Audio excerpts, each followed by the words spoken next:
এই জাদুঘরটাই তো সৃষ্টি করছি আমরা। মানে এই যে একটা মিউজিয়াম, এই যে একটা জাদুঘর।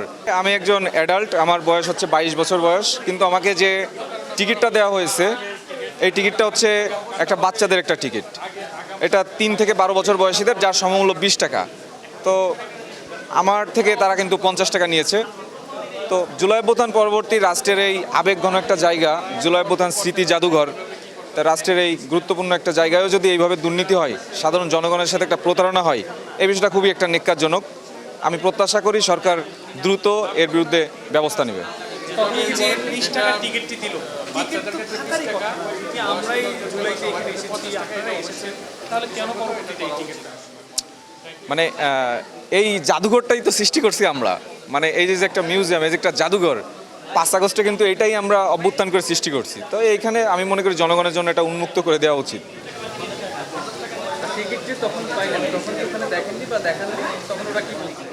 আমরা আসলে ভিড়ের কারণে ভিতরে ঢুকে গেছি, আমরা ওইভাবে দেখানোর সুযোগ পাইনি। ভিতরে এসে দেখি আমাদেরকে একটা 20 টাকার মূল্যের একটা টিকিট ধরে দেওয়া হয়েছে। এটা আপনারা পর্যালোচনা করে দেখতে পারেন, এরকম ভুক্তভোগী অনেকেই হচ্ছে। তাহলে ওটা কি নিয়ে গিয়ে আপনি 30 টাকা ফেরত চাইবেন? অবশ্যই আমি এটা আমার আমার আমার পক্ষ থেকে আমি এটা চাবো।